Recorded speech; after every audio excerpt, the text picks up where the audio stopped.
Agora são 8h07, voltamos aqui com o Bom Dia Criativa, compromisso com você, compromisso com a notícia, nesta segunda-feira, dia 12 de setembro de 2022, até as 9 as principais informações em 98.9 e em multiplataformas. Hoje começamos oficialmente o nosso calendário aqui das eleições 2022 com as entrevistas, com os candidatos a deputado estadual, depois na sequência deputado federal. Júnior Quinteiro. Pois é, Anderson, e o nosso primeiro convidado é o Jean Brito, candidato a deputado estadual pelo Avante, e está aqui no Bom Dia Criativa, vai dar o seu bom dia. Bom dia, Jean, tudo bem? Prazer em recebê-lo aqui. Bom dia, Anderson, bom dia, Quinteiro, e bom dia aos ouvintes da Criativa. Estou vindo aqui para divulgar um pouco do meu trabalho para candidatura a deputado estadual pelo Avante. O Jean é o nosso primeiro entrevistado, numa primeira sequência, todos os candidatos a deputado estadual, e depois, nos últimos dias, os candidatos a deputado federal. Nós estipulamos aqui 25 minutos, acho que é um tempo bacana para que todos os candidatos possam expor suas ideias. O candidato pode utilizar ou não todo o tempo de 25 minutos. Ô Jean, por que você resolveu se candidatar a deputado estadual neste ano de 2022? Bom, Júnior, já venho fazendo um trabalho já de algum tempo, desde a campanha passada, que já saí a primeira vez pelo Avante mesmo, em 2018, já saí candidato a prefeito em Pardinho, Um abraço aos ouvintes de Pardinho. Saí lá contra o Dito e na época, o Napoleão. E vem fazendo trabalho. Por que ser candidato a deputado estadual? Nós precisamos de um representante mais ativo na cidade, para tentar trazer mais verba, um candidato que ele fiscalize os gastos públicos. Porque hoje, todos os candidatos ele vem com propostas que dificilmente você consegue concretizar isso daí. Porque proposta para candidato a deputado ou para deputado é uma coisa assim, meio que fictício. Por quê? Se você pegar o viaduto nosso ali, que liga Jardim Paraíso ao Jardim Cristina, ao região Jardim leste Cristina, ali. Quantos mandatos foram para fazer aquele viaduto? Você pega aí, começou num determinado governo, passou para outro, no terceiro mandato de um prefeito que concretizou essa obra. Então, assim, as pessoas, elas estão, os candidatos, vamos falar assim, ou até os deputados, ela ilude um pouco as pessoas. Por que ela ilude um pouco as pessoas? Porque eles fazem as pessoas acreditarem numa coisa que, na real, é fictício. O que eu falei para você, se você pegar um deputado, qual a proposta de um deputado? É difícil, por quê? Ele é mais ou menos, você compara nem um vereador. Um vereador, o que é a função do vereador? Ele fiscalizar os gastos públicos, não é isso? Um deputado é a mesma coisa, ele tem que primeiramente fiscalizar o que o governo está gastando, com o que o governo está gastando. Depois que ele fiscalizar isso, ele pode sim, aí sim, ele pode pegar e ver qual que é a demanda do município e tentar trazer uma verba para construir essa demanda. Caso contrário, não. Então, eu como deputado, a primeira coisa que farei, se eleito for, é fiscalização dos gastos públicos. E depois verificar qual é a demanda do município, o que o município, conversar com o prefeito, não só de Botucatu, como da região que eu estou trabalhando, qual a real necessidade do município. Porque não adianta a gente falar assim, vamos lá, na proposta, vamos fazer uma proposta de criar aqui 5 postos de saúde, ou 5 unidade básica de saúde, É viável? Seria bom, 5 unidades básicas de saúde. Mas aí, vamos lá, tem médicos, tem enfermeiro, tem o pessoal que vai trabalhar nisso? Não teria verba. Então, assim, o que eu falo para você, os políticos, eles têm que parar um pouco de iludir a população. Eles têm que jogar a real para a população o que um candidato ou o que um deputado faz. O Jean, e é claro que depois desse seu raciocínio, depois de cumprir digamos assim, o primeiro dever de casa de um legislador, que é fiscalizar o Poder Executivo, é claro que você já deve ter identificado algumas demandas, Por exemplo, você é PM, Sim, sou policial militar, já estou na reserva há 2 anos. Imagino que segurança pública seria, digamos, uma das suas pautas. O que você já identificou aqui em Botucatu, por exemplo, de demanda? Tá, para Botucatu, né? Vamos lá. Como eu falei, precisamos do quê? Por uma demanda, né? Depois de fiscalizar, ver com o prefeito, é aumentar, sim, um pouco na área da saúde, aumentar algumas unidades básicas de saúde. Que nós temos, acho que, se eu não me engano, uma só em Botucatu. Teria que ser, pelo menos, um mínimo de umas 3 unidades básicas. Unidade básica nós temos várias, dezenas.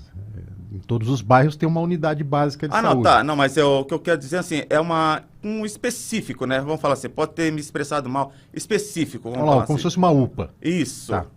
Como fosse uma UPA. É viável? Quantos nós precisamos hoje? No mínimo, acho que de umas 3. Para distribuir um pouco, para não ficar só num lugar que nós temos uma UPA só, é isso mesmo. Agora eu lembrei, uma UPA. Nós temos uma UPA. Vamos lá, podemos ter mais 2 UPAs.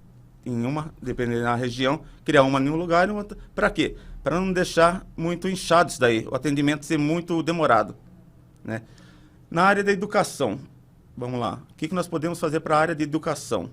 Hoje nós temos aí que o governo implementou, se eu não me engano, ano passado ou ano retrasado, o Plano PEI. É um programa educacional integral. Nesse plano aí, os professores eles não deslocam mais de uma escola para outra como era para fazer, né, para ele ganhar o dinheiro dele, a aula dele. O que ele faria? Ele dava aula em diversas escolas. O governo estadual ele criou um plano, entre aspas, muito bonito, né, mas no papel não é tão bonito assim, porque falta profissionais adequados nessa área. Então, nesse daí nós criamos o quê? Polos aqui em Botucatu. Bom, esse polo para quê? Para auxiliar, né, os alunos e os professores em aulas.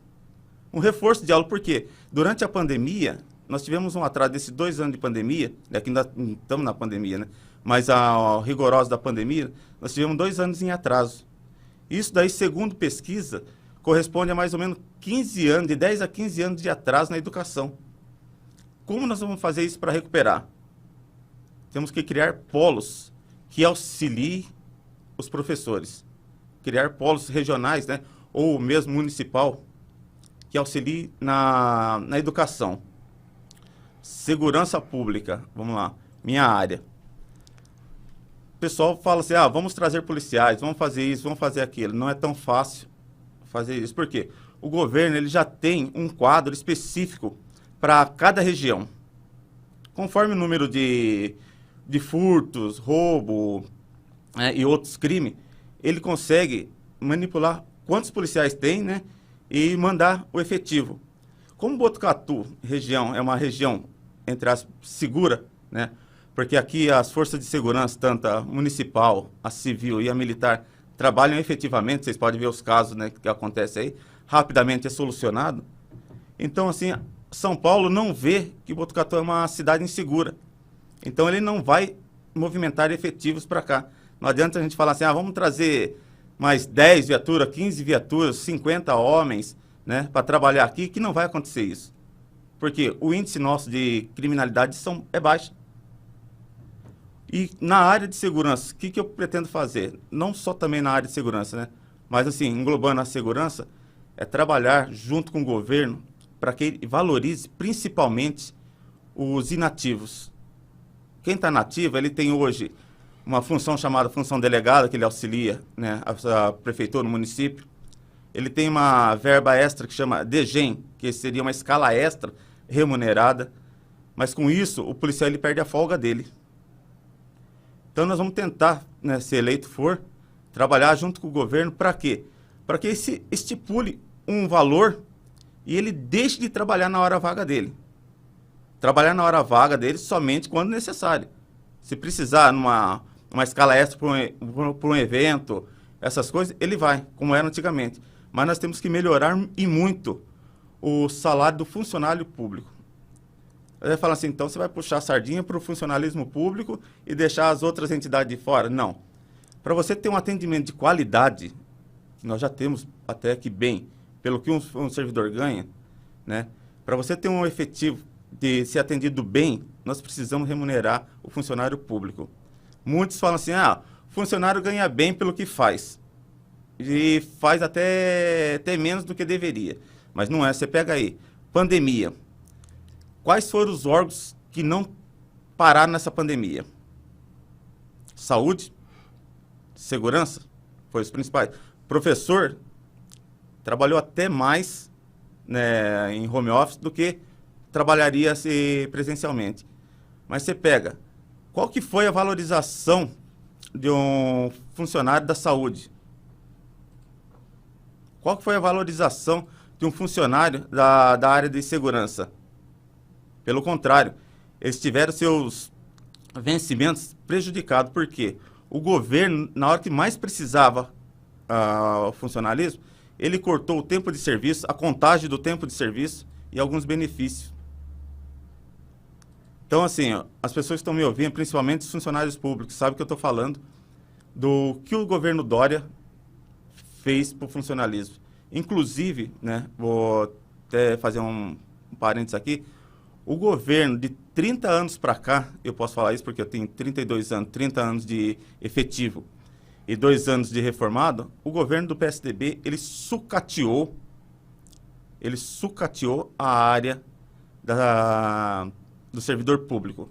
Você pega aí, vamos lá, em 90, quando eu entrei na polícia, 1990, quando eu entrei na polícia, eu ganhava 11 salário mínimo. Hoje um soldado, ele ganha em torno de quê? Se você comparar 3 salários mínimos. Então, em 30 anos, em vez de a gente ter pelo menos a progressão, né? Não estou falando que ele poderia ganhar 50 mil, não. Eu estou falando que ele deveria manter pelo menos os índices inflacionários. Nós estaríamos com um padrão bom, não só nós, como o pessoal da saúde, da educação e outros órgãos. Então, o governo do PSDB, ele não valoriza, né, a área do funcionalismo público. Por que ele não valoriza? Porque, segundo, né, a metodologia do PSDB, né, não estou falando do governo municipal, né, as pessoas que estão escutando aqui não falam em governo municipal, porque o Pardini é uma pessoa extra-PSDB, vamos falar assim. Eu considero ele como extra-PSDB, por quê? Teve a época da pandemia e ele mesmo foi contra algumas coisas do governo Dória. Então, as pessoas, para entenderem que não sou contra o Pardini, né, por ele ser PSDB. Inclusive, o que eu falei, ele como prefeito aqui, se não foi o melhor, ele é um dos melhores prefeitos que já passou durante esse tempo. Quando eu falar em PSDB, eu estou falando em matéria de funcionalismo público estadual. Então, o PSDB, para o Estado, ele foi... como que eu posso falar? Ele foi uma pessoa que não valorizou o funcionalismo público. Tivemos uma pequena equilíbrio quando teve o governo do Alckmin, né? Aí ele tentou equilibrar, mesmo assim ele não conseguiu. Então, com o funcionalismo público, eu vou tentar, né, ajustar esse time entre o governo e os funcionários públicos. Ô, Gia, você é de Botucatu ou é de Pardinho? Sou de Botucatu. Você é de Botucatu, Sou né? 40 anos aqui de Botucatu. E nas últimas eleições você mirou ali Pardinho, foi candidato a prefeito em 2016, né? Candidato a vereador em 2020, né? Não. 2020 eu saí por Botucatu. Saiu por Botucatu, candidato a vereador aqui, Isso. Perdão, em 2016. Eu saí em 2012, eu saí candidato a vereador por Pardinho. E 2016 candidato a prefeito, né? de Pardinho. Tentando quebrar aquela bolha, né? Entre as duas figuras, grandes nós figuras tínhamos uma políticas. hegemonia de poder lá, né? Entre o dito, e o fião. saudoso dito e o saudoso fião. Políticos, vamos falar assim, tirando o dia uns meses que antecedem a eleição, fora isso aí, eram pessoas formidáveis, né? Aprendi muito com o fião, que eu tive mais contato, né? Não tive tanto contato com o dito porque eu fui concorrente dele, né? Então nós não tivemos tanto... Mas, assim, aprendi também com ele, com algumas coisas que eu conversei com ele durante esse período. Mas, né, que Deus o tenha, os dois. Agora mudou um pouco a política de Pardinho, que, segundo eu estou escutando, não está andando muito com as pernas muito boas, né? Mas o prefeito Zé Luiz, ele vai, acho que, conduzir, agora após a pandemia, ele pode conduzir até, acho que, melhor um pouco. Em 2018, quando você foi candidato a deputado, né? Sim. Você teve 1.371 votos. Em 2020, como candidato a vereador, você teve 297 votos. O que te leva a crer que esse ano você pode melhorar essa situação e aspirar a uma eleição a deputado estadual? Tá, vamos lá. Eleição passada, eu saí para conhecer como funcionava. Não tive nada de estrutura, só tive eu e meu amigo que está aqui do lado, que me acompanha já de um tempo, o Dino. Nós não tivemos nada, sabe que é nada, nenhum real, não tivemos apoio de ninguém. Então, assim, fui para conhecer, porque uma eleição municipal e uma eleição estadual é completamente diferente. Completamente. Para quem fala assim, eleição é isso, eleição é aquilo. Não, eu fui para conhecer, já conheci um pouco da eleição municipal e fui para conhecer como seria a eleição estadual. O que você teria que fazer, os apoios que você teria que conhecer, mudar um pouco. Vamos lá. Por que eu tive 1.000 e poucos votos em 2018? 2020 poderia ter uma projeção, vamos falar assim, mais ou menos iguais aqui em Botucatu, e tive só 297 votos. Eleição municipal é uma eleição muito concorrida. Então, assim, o mesmo amigo meu é amigo seu, amigo do antes. Então, assim, é difícil, uma eleição difícil. Tem mais candidatos dividindo o mesmo espaço, né? Mesmo espaço, isso. Hoje nós temos aqui, na real, para concorrer, nós estamos, acho que, 8 candidatos a deputado estadual. 8 ou 7. 7 ou 8, acho que apareceu, eu não sei de onde, mas acho que apareceu mais uma menina ontem, me falaram, eu não conheço. Não sei quem que é. Conheci um rapaz esses dias, o Matheus, que é do Novo, também não conhecia. Mas, na real, são poucos candidatos e demanda é melhor para você trabalhar. A demanda é melhor para você trabalhar. Por mais que você não seja conhecido, são poucos candidatos. Então, vamos lá. O que eu posso falar hoje de estrutura, né? Hoje eu estou melhor estruturado pelo partido. O partido, ele me apoia. Eu estou com o candidato a federal, agora eu vou anunciar ele. É o Vacareza. Eu estou fazendo a dobrada com o Vacareza. Estou tendo um suporte muito bom mesmo. Por quê? Antes eu não tinha tanto suporte em trabalhar em cidades fora. Eu estou com uma equipe trabalhando na área de Presidente Prudente. Eu vou trabalhar mais ou menos lá em umas 20 cidades daquela região. Eu tenho um suporte da área de Itararé. Vou trabalhar também, acho que numa área de umas 30 cidades ali. E fora o suporte daqui da região, em algumas cidades, tipo Barra Bonita, Bauru, Areópolis. Vou pegando o que puder fazer aqui nessa... Então, isso aí eu tenho suporte. Então, hoje, eu posso falar assim que eu vou trabalhar melhor que a eleição de 2018. E vamos lá. Por que eu posso ter uma projeção melhor nessa eleição? Eleição passada. Qual era o foco da eleição passada? Vamos lá. Não vou fazer propaganda política nem para lado A, nem lado B. Só é a projeção que eu estou fazendo. Eleição passada.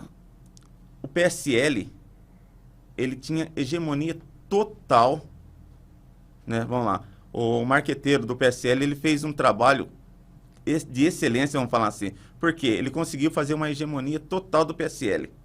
Você pega a Janaína Pascoal. Quantos milhões de votos ela teve? Foi a mais votada de todos os tempos de eleição. Ela teve 2,5 milhões de votos.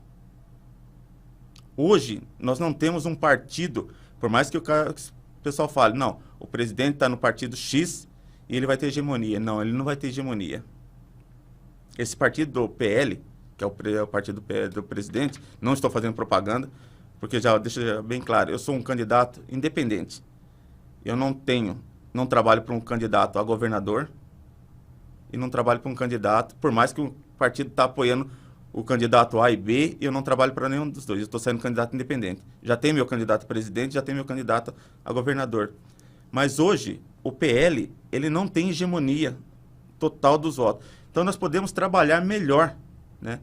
E aproveitando, pedir para a população, é um trabalho que eu estou fazendo em rede social também, do que vote em candidato que seja de Botucatu, primeiramente de Botucatu. Por que de Botucatu? Porque é o que você vai ter acesso. Mesmo você não me conhecendo, eu sou de Botucatu. Se eu for eleito, você sabe onde eu moro, eu vou ser fácil de encontrar. Nós vamos ter acesso aos candidatos de Botucatu. Depois, o da região. E em terceiro, pessoas que vão falar assim, você não simpatizou com ninguém, né? Eu voto em candidato de São Paulo, de Bauru, de qualquer outra região. Mas as pessoas que estão ouvindo, que ela faça, né, que ela pense e vote em candidatos daqui. Tente focar os votos aqui na região. Ah, mas eu conheço o colega meu que é de São Paulo, eu vou dar uma força para ele. Tá, mas que benefício ele vai trazer para a região? Que benefício ele vai trazer para Botucatu? Você pega vamos citar o exemplo de novo, vou falar da Janaína Pascoal. Ela teve acho que 15 mil votos aqui, não sei, eu não vou lembrar direito, de 10 a 15 mil votos ela teve aqui em Botucatu. Se você ligar para ela agora, perguntar se ela conhece Botucatu, você acha que ela vai conhecer Botucatu? Ela não vai conhecer. Tiririca, que teve quantos votos aqui em Botucatu na eleição passada? Tiririca conhece Botucatu? Não conhece Botucatu. Como você vai pedir uma verba parlamentar, ou numa emergência, como nós tivemos aqui das pontes, como você vai correr atrás de um deputado que ele não tem ligação com a cidade? Então, as pessoas que estão ouvindo, analise os candidatos de Botucatu. E por que analisar os candidatos de Botucatu? Dentre esses candidatos de Botucatu aqui, se você tirar, eu vou falar por mim. No máximo, 3 candidatos só querem ser deputado estadual. O resto, eles estão medindo a popularidade para futuro ser candidato a prefeito. Em partes, é ruim porque ele vai disseminar o voto. Ele vai rachar os votos aqui. E é um voto que, se pegar um candidato que está hoje ali, ele é bem conceituado aqui na cidade, ver quantas cidades ele está trabalhando. Ele vai precisar hoje de, no mínimo, 65, 70 mil votos. Ele não consegue tirar 65 mil votos aqui de Botucatu. Porque eu falei para você, tem vários candidatos e vai rachar esses votos. Então ele não vai conseguir, dificilmente ele conseguir esse número de votação. Então eles estão medindo força, alguns candidatos aí, para próxima eleição, ver o que poderia acontecer. Muito bem. Ô, Jean, nessa parte final da nossa entrevista aqui, a gente tem um tempo de 25 minutos, já estamos com 22. Suas considerações finais e para você falar um pouquinho mais de você. A gente tem uns 3 minutos, mais ou menos. Tá, vamos lá. Poderia ter falado no começo, né? Eu perdi um pouco o foco, mas vamos lá. Tranquilo. Eu sou morador de Botucatu há 40 anos, né? Nascido em Barretos e morei em Anhembi e depois morei aqui em Botucatu. Fui morador da Coab 1 por quase 20 anos, né? Saí da Coab 1 após eu me casar. Hoje eu moro aqui perto do Pão de Açúcar, né? Sou uma pessoa focada no que eu faço. Quem me conhece, trabalhei 30 anos de policial. Todo mundo sabe como eu trabalho. Não sou uma pessoa assim que vira as costas para todo mundo. Já trabalhei diversas campanhas, né, de social, no Alemão, a campanha do brinquedo, do cobertor, né? Trabalhei. Tenho um foco de trabalhar no assistencialismo, principalmente aqui em Botucatu, nas casas de apoio. Porque, assim, uma referência para quem vem de fora, né, que precise do auxílio da casa de apoio. O Alemão desempenha esse papel muito bem, até melhor, que ele poderia fazer mais, mas não tem de onde tirar recursos. Então, nós temos que olhar um pouco mais para essa área do assistencialismo, né? Peço ao eleitor, né, aos ouvintes da Criativa, que analise seus candidatos, porque os candidatos aí que são referência de governo, ele não vai num projeto, vamos falar assim, num programa que o governo colocar para votação, você pode ter certeza, como já aconteceu, ele não vai votar contra o governo, por mais que seja absurdo. Você pega as últimas votações do plenário lá, das PL que teve, você viu que os candidatos da região que votaram tudo a favor. Nunca votaram contra a favor de um benefício do funcionalismo público. Então, assim, as pessoas analisem os candidatos, analisem esses candidatos que querem sair somente para se promover, né, para a próxima eleição de Botucatu.